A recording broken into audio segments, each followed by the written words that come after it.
dengan Anies mendukung Pramono datang kampanye ya kemarin ya, itu membangunkan macan tidur. Selama ini Pramono itu mengesankan dia juga dekat sama Jokowi dan Prabowo, betul ya Mas ya? Ya, teleponnya apa gitu. Sekarang udah susah lagi dengan adanya Anies. Macan tidurnya itu yang sambil tidur tenang-tenang namanya Jokowi dan Prabowo. Bagian berikutnya adalah saya ingin membahas pernyataannya Marwara Sirait yang dia katakan seperti membangunkan macan tidur. Ternyata, dan dia yang mengatakan ya, kita lihat adu kuat, mana lebih kuat. Gitu loh. Karena dia katakan itu, ternyata macan tidur yang dibangunkan itu kalah oleh kucing di Lebak Bulus hari ini.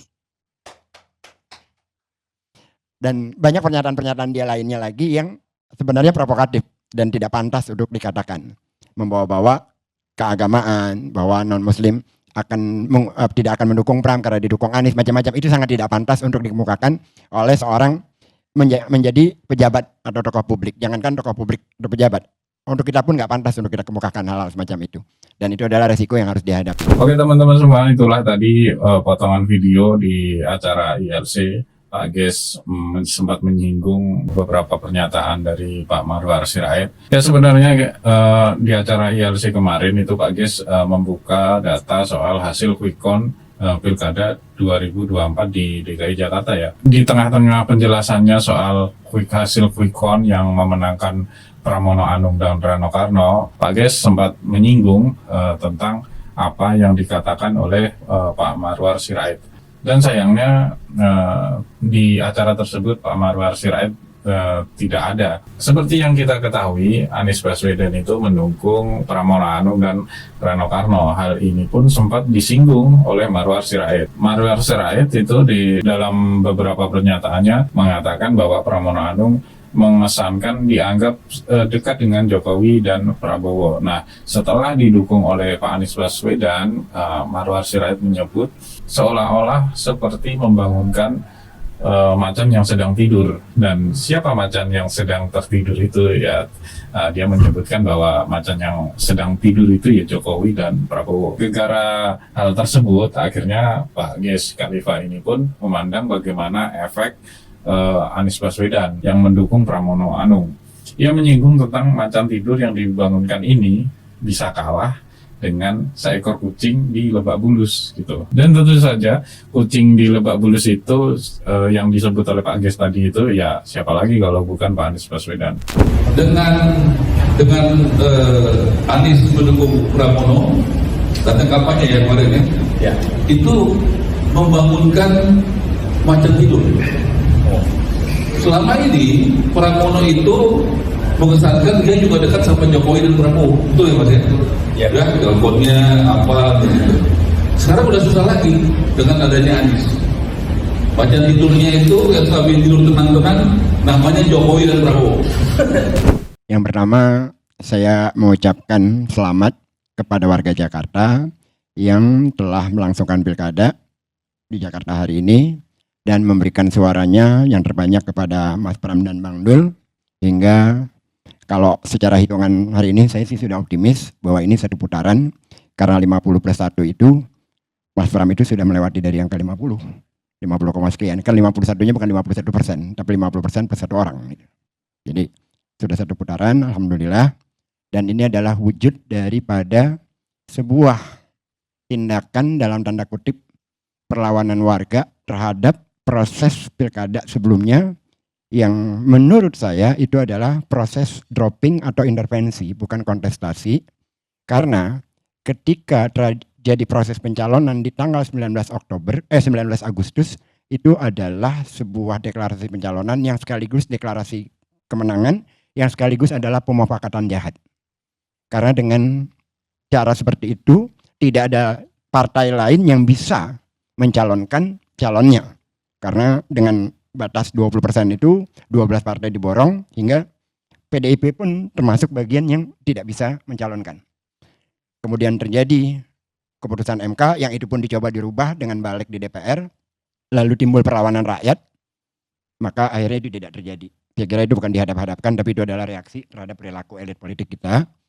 Lalu masyarakat kecewa dengan situasi seperti itu, muncullah yang namanya gercos, gerakan coblos semua, karena masyarakat marah.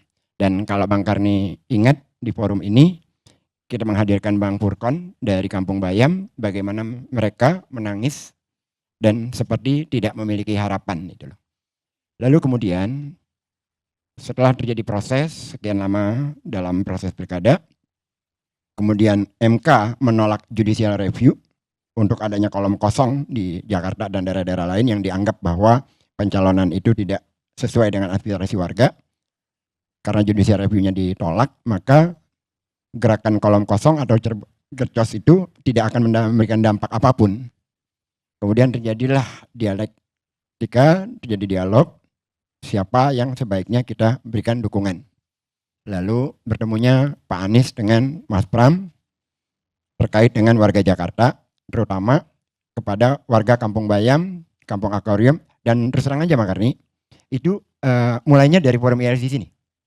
Jadi ketika Furkon dan Seri di sini ada Ciko Hakim, saya meminta Ciko untuk berkomunikasi dengan mereka. Ciko, tolong kamu bantu mereka agar nanti kalau misalkan Mas Pram menang, apa yang menjadi hak mereka bisa ditunaikan.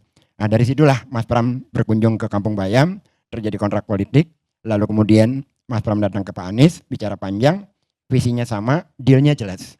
Bahwa dia akan menyelesaikan masalah Kampung Bayam, Kampung Akuarium, akses kepada air bersih, dan macam-macam, fokus ke masyarakat bawah. Dengan deal yang semacam itu, lalu Anies memberikan dukungan kepada Mas Pram dan Bang Dul. Itu dealnya di sana. Untuk saya, melihat ini semua, untuk saya, ini adalah pelajaran berharga kepada elit politik kita.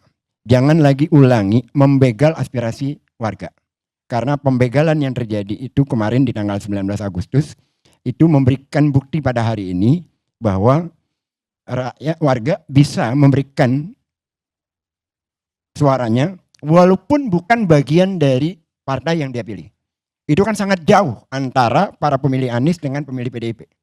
Tapi dalam rangka memberikan perlawanan, memberikan pelajaran kepada elit partai, maka kita semua memberikan dukungan kepada Mas Pram. Yang kedua, yang bagian berikutnya adalah saya ingin membahas pernyataannya Marwara Sirait yang dia katakan seperti membangunkan macan tidur. Ternyata, dan dia yang mengatakan ya, kita lihat adu kuat, mana lebih kuat. Gitu loh. Karena dia katakan itu, ternyata macan tidur yang dibangunkan itu kalah oleh kucing di Lebak Bulus per hari ini. Dan banyak pernyataan-pernyataan dia lainnya lagi yang sebenarnya provokatif dan tidak pantas untuk dikatakan.